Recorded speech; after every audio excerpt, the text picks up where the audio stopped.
अध्याय 7 एक मुक्का। चू जियांग ने ठंडी मुस्कान के साथ कहा। यह अच्छी बात थी कि लियू गाओयांग कार्रवाई करने को तैयार था।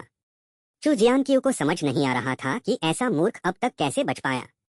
अपनी शक्ति के चरम पर भी चू जियांग ने वानवू ट्रेडिंग कंपनी के नियमों को तोड़ने का साहस नहीं किया। वानवू ट्रेडिंग कंपनी जैसी विशालकाय कंपनी की तुलना में तियानशुई शहर के 4 महान परिवार महज एक मजाक हैं। वानवू ट्रेडिंग कंपनी अपने नियमों को तोड़ने वालों पर कभी दया नहीं दिखाती। वानवू ट्रेडिंग कंपनी के नियमों को चुनौती देना उसकी सत्ता को चुनौती देने के बराबर है। चूंकि लियू गाओयांग ने पहली पहल की, इसलिए चू जियांग ने भी कोई संकोच नहीं किया। वह सबसे पहले लियू तियान्याओ द्वारा अपने छोटे भाई को दिए गए ऋण पर ब्याज वसूल करेगा। बूम! चू जियांग ने अपनी पूरी ताकत का इस्तेमाल करते हुए और उच्च श्रेणी की पीली रैंक की मार्शल कला माउंटेन स्प्लिटिंग फिस्ट का प्रयोग करते हुए एक जोरदार मुक्का मारा। मार्शल आर्टिस्टों द्वारा विकसित मार्शल आर्ट कौशल को येलो रैंक, प्रोफाउंड रैंक, अर्थ रैंक और हेवन रैंक में विभाजित किया गया है और प्रत्येक रैंक को आगे low grade, middle grade, high grade और सुप्रीम ग्रेड में विभाजित किया गया है। माउंटेन स्प्लिटिंग फिस्ट एक उच्च श्रेणी की येलो रैंक मार्शल स्किल है। यह मार्शल स्किल बेहद शक्तिशाली है और उच्च श्रेणी की येलो रैंक मार्शल स्किल्स में सर्वश्रेष्ठ मानी जाती है। यह कुछ शीर्ष श्रेणी की येलो रैंक मार्शल स्किल्स के बराबर भी है। चू जियांग ने इस मार्शल स्किल में पूर्ण महारत हासिल कर ली है। जब उसने पहले चू जियाओ युए से लड़ाई की थी, तब भी उसने अपनी पूरी ताकत नहीं लगाई थी। आखिर वे एक ही कुल के थे। रिश्ते पूरी तरह तोड़ने से पहले चू जियांग ज्यादा आगे नहीं बढ़ना चाहता था। वह बस उसे सबक सिखाना चाहता था। हालांकि चू जियांग ने लियू गाओयांग से निपटने में जरा भी दया नहीं दिखाई और शुरू से ही पूरी ताकत लगा दी। वह और लियू परिवार एक दूसरे के कट्टर दुश्मन हैं और वे अंततः एक दूसरे से जान की बाजी लगाकर लड़ेंगे, इसलिए उसे पीछे हटने की कोई जरूरत नहीं है। जब लियू गाओयांग ने देखा कि चू जियांग ने सचमुच उससे सीधे भिड़ने की हिम्मत की है, तो वह मन ही मन चिढ़ गया। यह निकम्मा क्या अब भी खुद को तियानशुई शहर का नंबर 1 प्रतिभाशाली व्यक्ति समझता है, जिसने अपनी साधना शक्ति नहीं खोई है। यह सचमुच मौत को दावत दे रहा है। लेकिन जब दोनों मुट्ठियां टकराईं, तो लियू गाओयांग ने दूसरी तरफ से एक जबरदस्त शक्ति का प्रवाह महसूस किया और वह तुरंत भयभीत हो गया। आखिर हो क्या रहा था? हालांकि अगर इस समय किसी को यह एहसास भी हो जाए कि कुछ गड़बड़ है, तो उससे बचने में बहुत देर हो चुकी होगी। स्नैप! एक तेज चटकने की आवाज के साथ लियू गाओयांग की बाह कई टुकड़ों में टूट गई, प्रेटजेल की तरह मुड़ गई और वह टूटी हुई डोर वाली पतंग की तरह पीछे की ओर उड़ गया। लियू गाओयांग बेहद हैरान था। आखिर चल क्या रहा था? क्या उसकी बहन ने यह नहीं कहा था कि इस निकम्मे का दांतियान चकनाचूर हो गया है और उसने अपनी सारी साधना खो दी है? फिर भी उसके पास इतनी शक्ति कैसे हो सकती है? वहां मौजूद लोग पल भर में स्तब्ध रह गए। उन्हें समझ नहीं आ रहा था कि उनकी आंखों के सामने क्या हो रहा है। क्या यह नहीं कहा गया था कि चू जियांग का दांतियान चकनाचूर हो गया था और उसने अपनी सारी साधना खो दी थी? यहाँ क्या हो रहा है? यदि यह अफवाह झूठी है, तो चू जियांग का प्रदर्शित साधना स्तर केवल शरीर परिष्करण के चौथे स्तर का है। लेकिन यदि यह अफवाह सच है, तो इस चौथे स्तर के साधनाधारी ने छठे स्तर के साधनाधारी को एक ही मुक्के से उड़ा दिया। क्या ऐसा हो सकता है कि चू परिवार का युवा मुखिया जानबूझकर अपनी ताकत छिपा रहा हो? हालांकि मुक्के से लियू गाओयांग हवा में उछल गया, लेकिन चू जियांग उसे छोड़ने के मूड में नहीं था। वह तेजी से आगे बढ़ा और लियू गाओयांग की छाती पर एक जोरदार मुक्का मारा। अगर यह मुक्का लग जाता तो लियू गाओयांग की मौत तो नहीं होती, लेकिन वह अपाहिज हो जाता। इस अचानक हुए बदलाव से वे नौकर पूरी तरह से स्तब्ध रह गए। वे अवाक खड़े थे। उन्हें समझ नहीं आ रहा था कि क्या हो रहा है। हालांकि उन्हें पता चल चुका था कि क्या हो रहा है, फिर भी उन्होंने कुछ करने की हिम्मत नहीं की। अगर चू जियांग सचमुच निकम्मा होता, तो वे उसका मजाक उड़ाने और इस गिरे हुए प्रतिभाशाली व्यक्ति को सताने में आनंद लेने की हिम्मत कर सकते थे। लेकिन अगर चू जियांग जब तक उसकी साधना शक्ति बरकरार है, वे चू जियांग पर हाथ उठाने की हिम्मत नहीं करेंगे, भले ही उनके पास 10 गुना अधिक साहस हो। तियानशुई शहर के शीर्ष प्रतिभाशाली लोगों द्वारा अर्जित प्रतिष्ठा कोई मजाक नहीं है। उनमें से कुछ को कुचलना कुछ चींटियों को कुचलने से अलग नहीं है। रुकना! एक भयंकर चीख सुनाई दी और एक आकृति तेजी से प्रकट हुई जो चू जियांग की ओर झपटी। हथेली के उस तक पहुंचने से पहले ही चू जियांग उसमें समाहित भयावह शक्ति को महसूस कर सकता था। चू जियांग ने सीधे हमले का सामना करने की हिम्मत नहीं की और तेजी से पीछे हटने के लिए अपनी फैंटम मूवमेंट तकनीक का इस्तेमाल किया। चू जियांग जानता था कि उसकी वर्तमान साधना के स्तर के साथ वह सामने वाले व्यक्ति का मुकाबला नहीं कर सकता। अगर वह लड़ता रहा तो 3 ही चालों में वह बुरी तरह घायल हो जाएगा। इसलिए उसने जल्दी से चिल्लाकर कहा, रुको। वह आकृति रुक गई। उसने अपना काम बंद कर दिया और तभी सभी ने देखा कि वह नवागंतुक कैसा दिखता था। एक बूढ़ा आदमी जो भूरे रंग के चोगे में था और जिसका चेहरा ठंडा और कठोर था। उस बूढ़े को देखते ही सबकी जान निकल गई। वह स्पिरिट टैलिस्मैन पवेलियन के प्रमुख अधिकारी लियांग ज्यूशान थे। चू जियांग और लियू गाओयांग मुसीबत में पड़ गए थे। लियांग ज्यूशान अपनी निष्पक्षता के लिए जाने जाते थे और वानवो व्यापारी संघ के नियमों का उल्लंघन करने वालों पर कोई रहम नहीं दिखाते थे। तुम्हें क्या कहना है? लियांग ज्यूशान ने सख्त चेहरे से कहा। अगर तियानशुई शहर के इस पूर्व नंबर 1 प्रतिभाशाली व्यक्ति के बारे में उनकी हमेशा से अच्छी राय न होती तो वे उसे पहले ही नीचे गिरा देते और वानवो व्यापारी संघ के नियमों को तोड़ने की हिम्मत करने से पहले उससे बहस करने को कहते। एल्डर लियांग ने मुझसे बिना पूछे ही मुझ पर हमला क्यों किया? चू जियांग ने न तो विनम्रता से और न ही अहंकार से पूछा। सही और गलत में भेद किए बिना तुमने स्पिरिट टैलिस्मैन पवेलियन के अंदर कदम रखा और तुम यह कहने की हिम्मत करते हो कि मैं सही और गलत में भेद नहीं कर सकता। लियांग ज्यूशान तुरंत क्रोधित हो गया। बड़े लियांग को कम से कम यह तो पता लगाना चाहिए कि पहले किसने शुरुआत की। चू जियांग ने बेबसी से कहा। हालांकि लियांग ज्यूशान ईमानदार थे लेकिन उनका स्वभाव भी बहुत उग्र था। लियांग ज्यूशान चौंक गया और उसने पूछा, क्या तुमने पहले हमला नहीं किया था? उस स्थिति में उसने अवचेतन रूप से मान लिया कि चू जियांग ने पहले हमला किया था। अभी की स्थिति को देखते हुए लियू गाओयांग चू जियांग के सामने बिल्कुल भी टिक नहीं पाया। यह एक तरफा करारी हार थी। भला कौन इतना मूर्ख होगा कि वानवो ट्रेडिंग कंपनी के नियमों को तोड़कर दूसरे पक्ष को उकसाए, जबकि वह साफ तौर पर उसके सामने कमजोर था। सबकी नजर में सबसे पहले लियू गाओयांग ने मुझ पर हमला किया था। चू जियांग ने शांत भाव से कहा। यह सुनकर लियांग ज्यूशान ने स्पिरिट टैलिस्मैन पवेलियन के एक शिष्य को इशारा किया और गंभीर स्वर में पूछा, अभी क्या हुआ? यदि चू जियांग ने उससे झूठ बोलने की हिम्मत की तो वह उसे धोखा देने की कीमत का स्वाद चखाएगा। प्रभारी शिष्य ने कुछ भी छिपाने का साहस नहीं किया और अभी अभी घटी घटनाओं की सच्चाई से रिपोर्ट दी। प्रभारी शिष्य से रिपोर्ट सुनने के बाद लियांग ज्यूशान का चेहरा एकदम ठंडा पड़ गया। लियू गाओयांग लिंगफू पवेलियन के एल्डर चांग गाओचेन का शिष्य है। वह वानवो ट्रेडिंग कंपनी के नियमों से अनभिज्ञ नहीं हो सकता। कानून को जानते हुए भी उसका उल्लंघन करना उसके अपराध को और भी गंभीर बना देता है। लियांग ज्यूशान का बदसूरत चेहरा देखकर लियू गाओयांग घबरा गया और अपनी गंभीर चोटों को भूल गया। उसने जल्दी से कहा, कानून प्रवर्तन के वरिष्ठ अधिकारी, वह स्पिरिट टैलिस्मैन पवेलियन में नकली ताबीज बेच रहा था, इसलिए मुझे कार्रवाई करने के लिए मजबूर होना पड़ा। यह सुनकर लियांग ज्यूशान की आंखों में एक तीव्र चमक आ गई और चू जियांग की ओर उसकी निगाहों में हत्या का भाव भी झलक रहा था। स्पिरिट टैलिस्मैन पवेलियन में नकली ताबीज बेचना एक गंभीर मामला था जिससे स्पिरिट टैलिस्मैन पवेलियन की प्रतिष्ठा को ठेस पहुंचती थी और स्पिरिट टैलिस्मैन पवेलियन ने हमेशा से ही ऐसी चीजों के प्रति कोई सहनशीलता नहीं दिखाई थी। तुमने मेरा ताबीज देखा तक नहीं है, तुम कैसे यकीन से कह सकते हो कि यह नकली है? लियांग ज्यूशान की तीखी निगाहों के बावजूद चू जियांग ने शांत भाव से कहा और उसमें घबराहट का कोई संकेत नहीं दिखा। अध्याय 8 जुए की लड़ाई।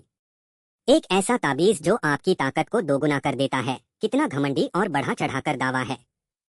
भले ही आपका ताबीज असली हो, फिर भी यह घोर धोखाधड़ी है। मेरे ताबीज मंडप में इस तरह के धोखे को बर्दाश्त नहीं किया जा सकता। लियांग ज्यूशान के कुछ बोलने से पहले ही एक ठंडी आवाज सुनाई दी। नए आने वाले को देखकर लियू गाओयांग ने प्रसन्नता से कहा, गुरुजी। वहां पहुंचने वाला व्यक्ति चांग गाओचेन था, जो लियू गाओयांग का गुरु था।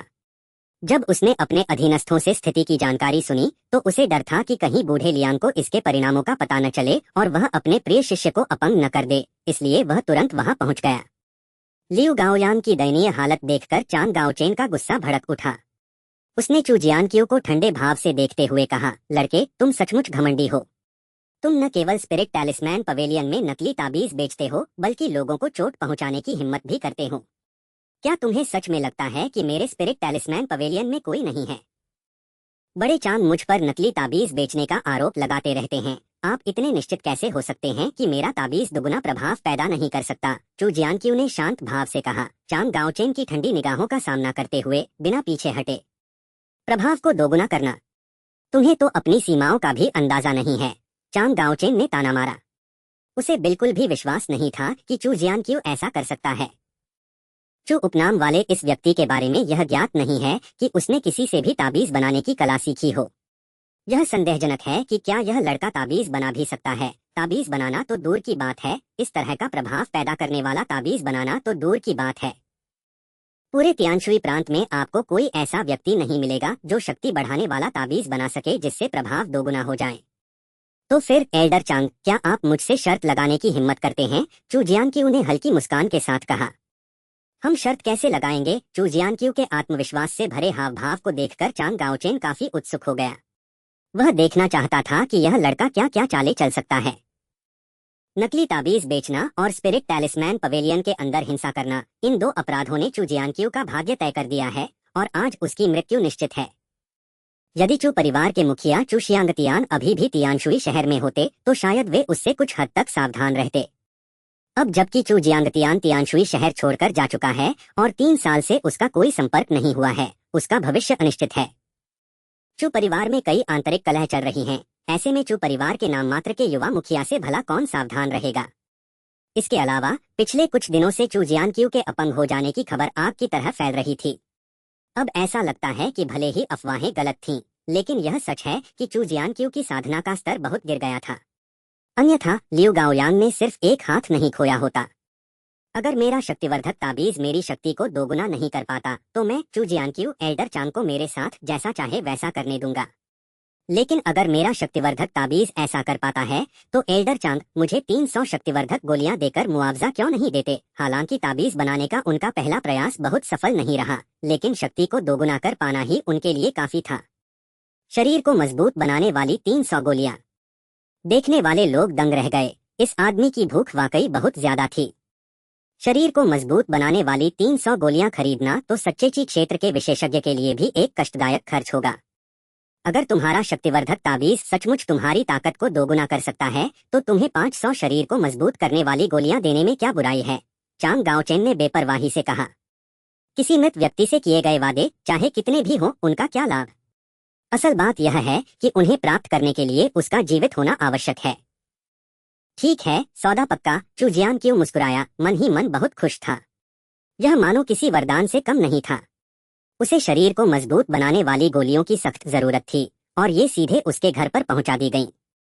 लियांग ज्यूशान ने उन दोनों को द्वंद्व युद्ध से नहीं रोका। चू जियांग्क्यू बहुत आत्मविश्वास से भरा हुआ लग रहा था और वह देखना चाहता था कि क्या उस लड़के में वाकई कौशल है। यदि चू जियांग्क्यू वास्तव में शक्ति बढ़ाने वाला ऐसा ताबीज बना लेता है जो शक्ति को दोगुना कर दे तो यह तियानशुई काउंटी के ताबीज विद्या जगत के लिए एक बहुत बड़ा झटका होगा। हालांकि लियांग ज्यूशान को इस बात पर पूरा विश्वास नहीं था कि चू जियांग्क्यू इस स्तर का आध्यात्मिक ताबीज बना सकता है, लेकिन यहाँ तक कि स्पिरिट टैलिस्मान पवेलियन के प्रमुख यांग झेनहाई भी व्यक्तिगत रूप से ऐसा नहीं कर सकते थे। किसी ताबीज की शक्ति मुख्य रूप से 2 कारकों से प्रभावित होती है, ताबीज का स्तर और उसका मूल तत्व। किसी ताबीज की श्रेणी आमतौर पर उसकी शक्ति का स्तर निर्धारित करती है।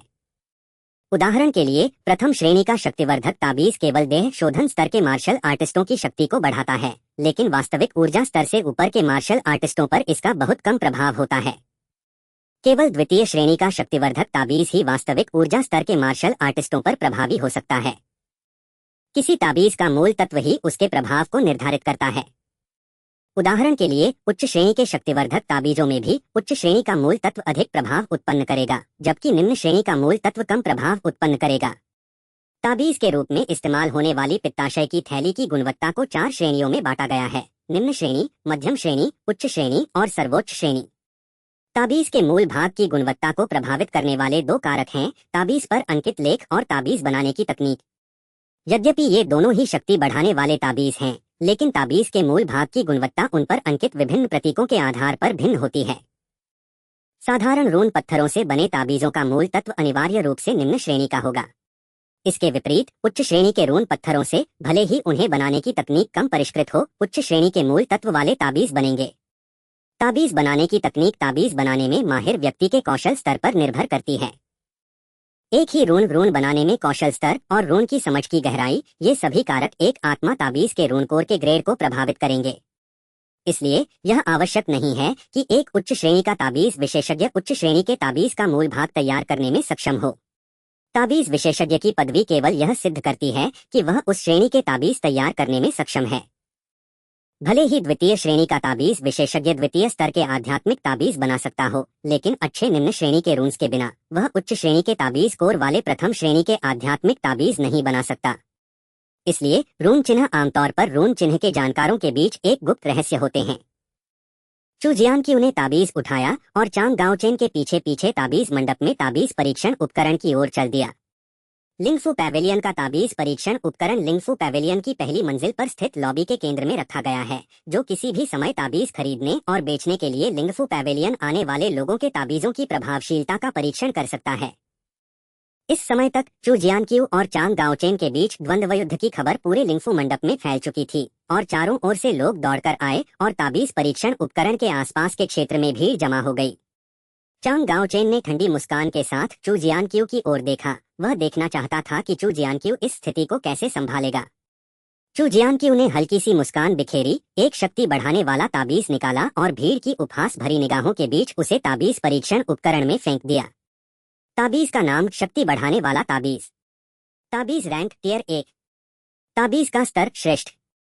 ताबीज का प्रभाव शक्ति दोगुनी हो जाती है। जैसे ही ताबीज की जांच करने वाले यंत्र पर अक्षर चमकने लगे, आसपास का वातावरण एकदम सन्नाटे में डूब गया। यह सचमुच सच था।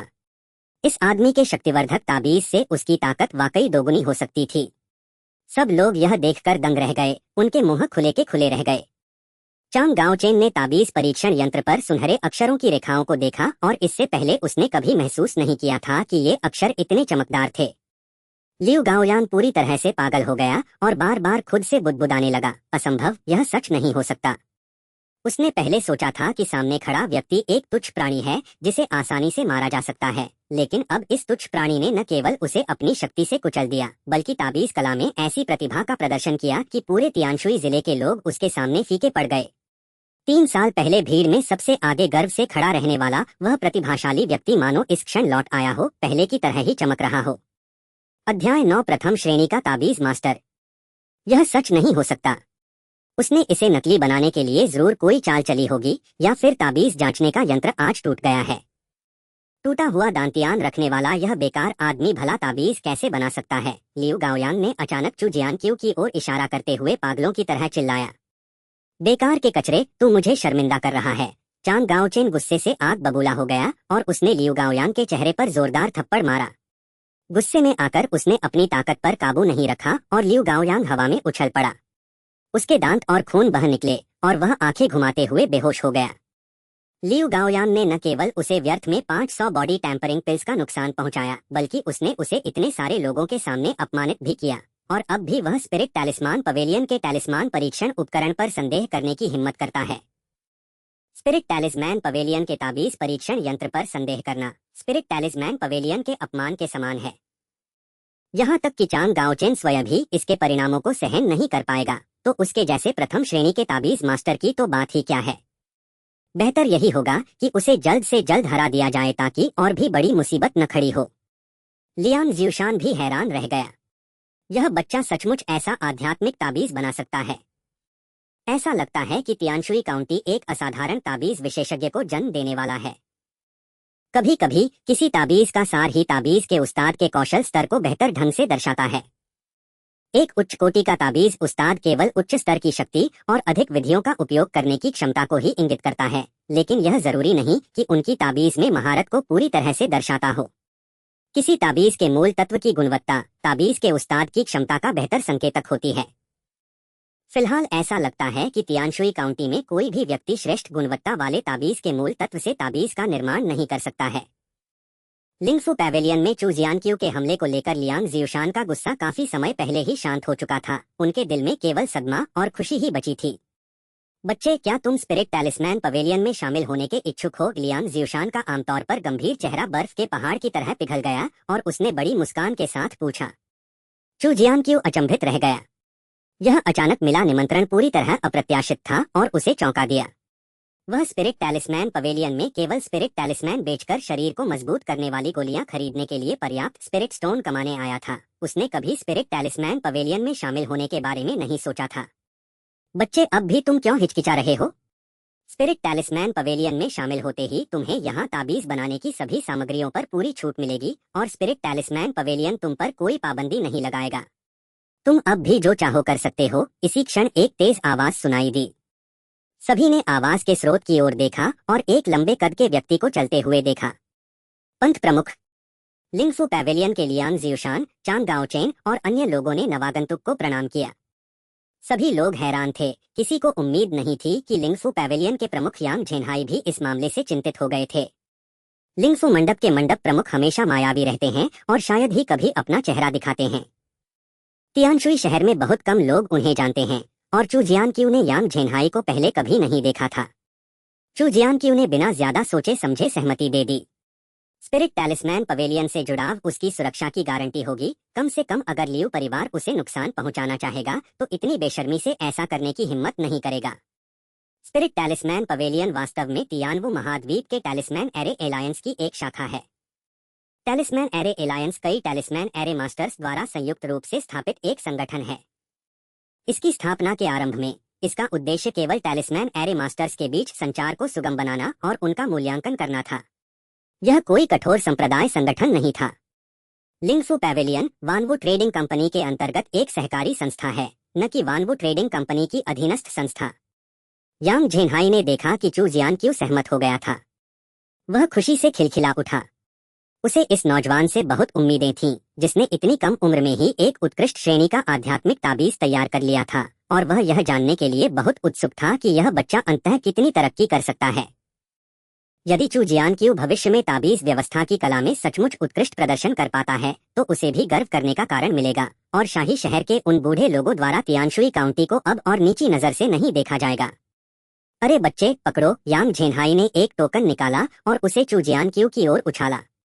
चू जियानक्यू ने टोकन लिया और वह अचंभित रह गया। टोकन के सामने वाले हिस्से पर एक रहस्यमय रून आकृति उकेरी गई है, जबकि पीछे की तरफ एक छोटा रून बना हुआ है। हालांकि चू जियानक्यू को पहले से ही मंत्रों और प्रतीकों की दुनिया के बारे में बहुत कम जानकारी थी, फिर भी उसने इसे एक मंत्र प्रबंधक की पहचान के प्रतीक के रूप में पहचान लिया। प्रतीक के सामने की ओर बना मंत्र प्रबंध गठबंधन का प्रतीक था, और पीछे की ओर बना मंत्र प्रथम श्रेणी के मंत्र प्रबंधक का प्रतिनिधित्व करता था।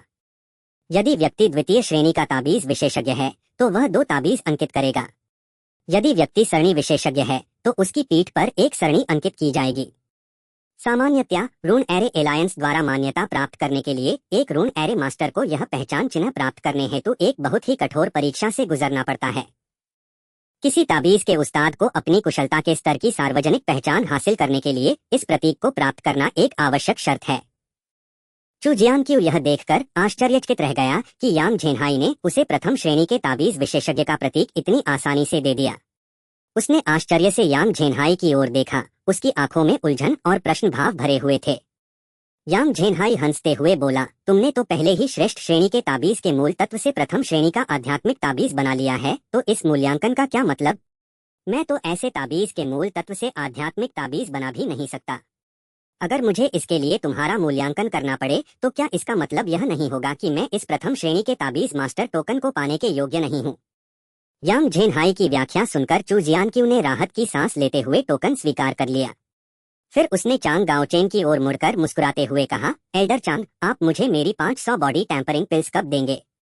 यह सुनकर यांग झेनहाई एक पल के लिए स्तब्ध रह गया और चांग गाओचेन की ओर देखकर बोला, बूढ़े चांग, आपने इस बच्चे को शरीर को मजबूत करने वाली गोली कब से देनी है? यह आपके लिए उचित नहीं है। आप एक प्रतिष्ठित द्वितीय श्रेणी के ताबीज के उस्ताद हैं, फिर भी आप एक युवा कनिष्ठ के प्रति अपना ऋण चुकाने से मुकर रहे हैं। चांग गाओचेन का चेहरा पीला पड़ गया। उसके होंठ कांपने लगे और वह कुछ समझाना चाहता था, लेकिन शर्म के मारे बोल नहीं पाया। अंत में लियांग ज्यूशान ने यांग झेनहाई को सब कुछ समझा दिया। यह सुनकर यांग झेनहाई फिर से खिलखिलाकर हंस पड़ा और चांग गाओचेन के कंधे पर थपथपाते हुए बोला, और चांग, शर्त तो शर्त होती है। चूंकि तुम पहले ही हार चुके हो, इसलिए तय समझौते के अनुसार उसे 500 बॉडी टैंपरिंग पिल्स दे दो। यांग झेनहाई के बोलते ही चांग गाओचेन के पास इच्छा होने के बावजूद भी उसकी बात मानने के अलावा कोई विकल्प नहीं बचा। उसने अपने मन के दर्द को दबाकर आज्ञाकारी भाव से 500 शरीर को मजबूत करने वाली गोलियां निकाल ली। इस समय चांग गाओचेन को अपने आप पर पछतावा हो रहा था। चू जियानक्यू ने 300 बॉडी टैंपरिंग पिल्स की शर्त लगाई थी, लेकिन उसने आवेग में आकर 200 और जोड़ दी। शरीर को मजबूत करने वाली 500 गोलियां, यहाँ तक कि सच्चेची क्षेत्र के विशेषज्ञ के लिए भी यह एक बड़ी संपत्ति है। शरीर को मजबूत करने वाली गोली निकालने के बाद चांग गाओचेन शर्म से वहां और नहीं रुक सका। उसने लियू गाओयांग को जमीन से उठाया और चुपके से वहां से चला गया। अगर वह यहाँ और ज्यादा देर तक रुकता है और लियांग ज्यूशान पहले वाले लियू गाओयांग के मामले को उठाता है तो उसे शांत करने के लिए शायद बहुत सारा पैसा खर्च करना पड़ेगा।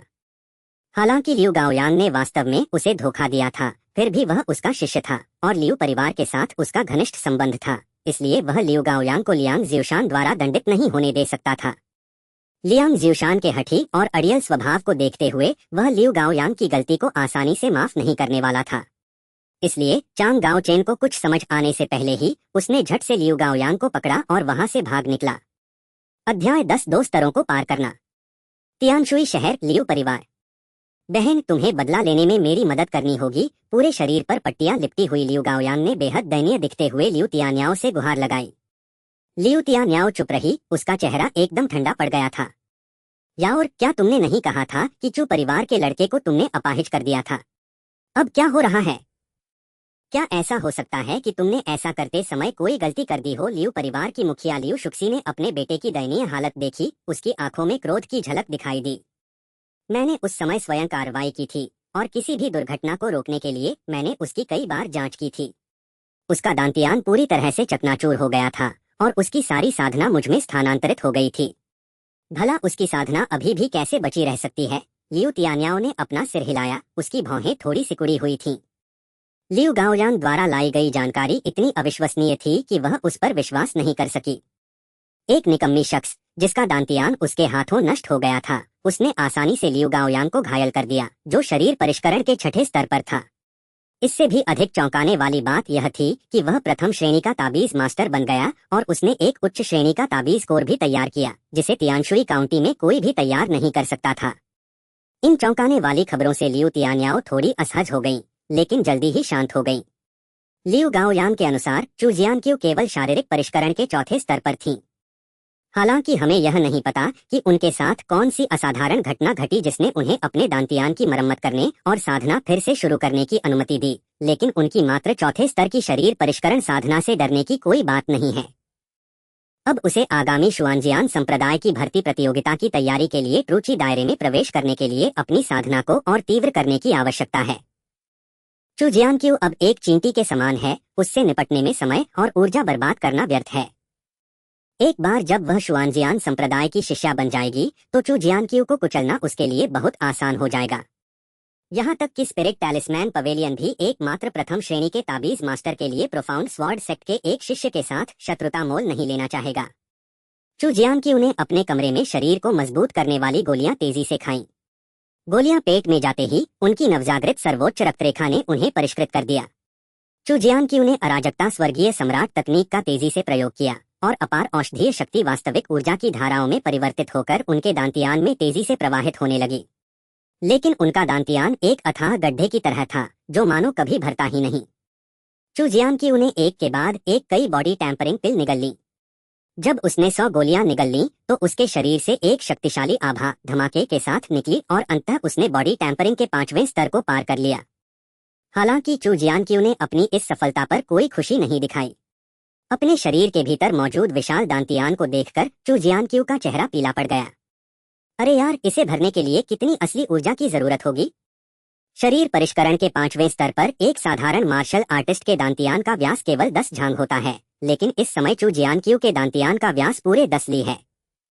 देह शोधन का 5वां स्तर देह शोधन क्षेत्र में एक महत्वपूर्ण विभाजक रेखा है।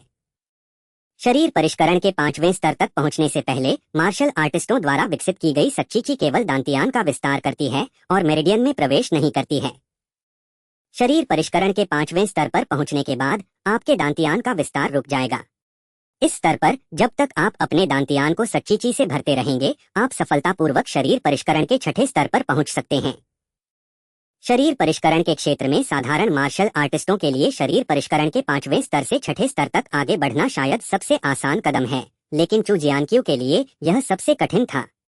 10 मील के दायरे में फैला एक दांतियान, उसने शरीर को मजबूत करने वाली कितनी गोलियां खाई होंगी। चांग गाओचेन के समय पर दिए गए समर्थन के बिना यह कहना मुश्किल है कि शरीर परिष्करण के 6ठे स्तर तक पहुंचने में कितना समय लगता। चू जियानक्यू ने शरीर को मजबूत करने वाली गोलियों से भरा थैला गुस्से से उठाया। उसने अपना मुंह चौड़ा खोला और बॉडी टैंपरिंग पिल सीधे उसमें डाल दी। 1 घंटा बीत गया और चू जियानक्यू खाली थैले को घूरता रहा, उसकी आंखें खून से लाल हो गई थीं। 500 बॉडी टैंपरिंग गोलियां, पूरी 500 बॉडी टैंपरिंग गोलियां एक दिन से भी कम समय में खत्म हो गईं। एक पल चू जियानक्यू के पास खूब पैसा था, अगले ही पल वह कंगाल हो गया। हालांकि 400 और बॉडी टैंपरिंग पिल्स का सेवन करने के बाद चू जियानक्यू का विशाल दांतियान आखिरकार भर गया और वह सफलतापूर्वक बॉडी टैंपरिंग के छठे स्तर पर पहुंच गया। जब सच्ची ऊर्जा दांतियान को भर देती है तो यह शरीर के चारों ओर की मेरिडियन में प्रवाहित होने लगती है। शरीर को परिष्कृत करने के छठे स्तर के बाद साधना का अगला चरण शरीर में नाड़ियों को खोलना है। चू जियानक्यू ने जरा भी समय बर्बाद नहीं किया और ध्यान व साधना में जुट गया। 5 दिन बीत चुके थे और कुल की भव्य प्रतियोगिता से पहले का आधा समय बीत चुका था। उसके पास ज्यादा समय नहीं बचा था और साधना के लिए उसे हर मिनट का सदुपयोग करना था। कुछ ही समय बाद चू जियानक्यू ने अपनी आंखें खोली और अपने खाली दांतियान को घूरते हुए लगभग पागल हो गया। उसने अभी अभी केवल एक ही नाड़ी खोली थी, फिर भी इससे उसके दांतियान में संग्रहित लगभग सारी वास्तविक ऊर्जा समाप्त हो गई थी। यद्यपि वास्तविक ची की दूसरी पुनर्प्राप्ति दांतियान को वास्तविक ची से भरने के पहले प्रयास की तुलना में अनगिनत गुना तेज होती है, फिर भी इसमें कई दिन लगते हैं और चू जियानक्यू के पास इस समय सबसे अधिक समय की कमी है। ऐसा लगता है कि खेती की यह घटिया विधि मुझे लगातार पैसा कमाने के रास्ते पर चलने के लिए मजबूर कर रही है। काफी रात हो चुकी थी, इसलिए चू जियानक्यू के पास सुबह होने तक समाधान सोचने के अलावा कोई विकल्प नहीं था। उसके पास पहले से तैयार किए गए लगभग 1 दर्जन शक्तिवर्धक ताबीजों को बेचने का भी समय नहीं था, इसलिए वह चांग गाओचेन की 500 शरीर संरक्षण गोलियां लेकर जल्दी से वापस भागा। उसने पहले सोचा था कि ये 500 शरीर को मजबूत करने वाली गोलियां उसके लिए शरीर को परिष्कृत करने के 7वें स्तर तक पहुंचने के लिए पर्याप्त होंगी। अराजकतावादी स्वर्गीय सम्राट तकनीक की असीम शक्ति के बल पर शरीर को परिष्कृत करने के 7वें स्तर तक पहुंचते ही वह चू हान से बिल्कुल भयभीत नहीं होगा। भले ही वह जीत न पाए, फिर भी वह अजय रहेगा। लेकिन उसे इस बात का जरा भी अंदाजा नहीं था कि ये 500 बॉडी टैंपरिंग पिल्स उसके लिए बॉडी टैंपरिंग के छठे स्तर तक पहुंचने के लिए काफी थीं। शरीर परिष्करण के 7वें स्तर के बाद शक्ति का स्तर उससे पहले के स्तर से बिल्कुल अलग होता है। यदि आप शरीर परिष्करण के छठे स्तर से 7वें स्तर तक आगे बढ़ना चाहते हैं तो आपको अपने शरीर में कम से कम 4 नसों को खोलना होगा और अपने शरीर में वास्तविक ऊर्जा का संचार करना होगा। मानव शरीर में कुल 20 मेरिडियन होते हैं, जो 12 नियमित मेरिडियन और 8 असाधारण मेरिडियन में विभाजित होते हैं। 12 सामान्य नसें खुल जाने पर व्यक्ति वास्तविक ची ऊर्जा के क्षेत्र तक पहुंचने का प्रयास कर सकता है। जहां तक 8 असाधारण नसों की बात है तो कुछ असाधारण रूप से प्रतिभाशाली मार्शल आर्टिस्टों को छोड़कर, जो उनमें से 1 या 2 को खोल सकते हैं, सामान्य मार्शल आर्टिस्टों के लिए उन्हें खोलना अत्यंत कठिन है। 12 देशांतर रेखाओं में से प्रत्येक 4 देशांतर रेखाएं एक चक्र बनाती हैं। शरीर परिष्करण के छठे स्तर तक पहुंचने के बाद अगले स्तर पर आगे बढ़ने के लिए 4 मेरिडियन को खोलना आवश्यक है। शरीर के भीतर की ऊर्जा शरीर के भीतर संचारित हो सकती है, जो उस ऊर्जा की तुलना में कहीं अधिक शक्तिशाली होती है, जो केवल एक ही नाड़ी के अनुदिश प्रवाहित होती है। चू जियानक्यू पलंग पर पालथी मारकर बैठे थे और अराजकतावादी स्वर्गीय सम्राट तकनीक का अभ्यास कर रहे थे। उनके चारों ओर आध्यात्मिक ऊर्जा में तीव्र प्रवाह हो रहा था, जिससे एक हल्की सी आध्यात्मिक ऊर्जा की आंधी सी उत्पन्न हो रही थी जो चू जियानक्यू के शरीर में समा रही थी। आध्यात्मिक ऊर्जा को अवशोषित और परिष्कृत करने की उनकी गति सामान्य मार्शल आर्टिस्टों की तुलना में कई गुना अधिक थी। आध्यात्मिक ऊर्जा को अवशोषित करने की इस दर से भी चू जियानक्यू के विशाल दांतियान को 2 या 3 दिनों से कम समय में भरना असंभव होगा। जैसे जैसे चू जियानक्यू ने अपने दांतियान में धीरे धीरे वास्तविक ऊर्जा को भरते देखा, उसे रोने जैसा महसूस होने लगा।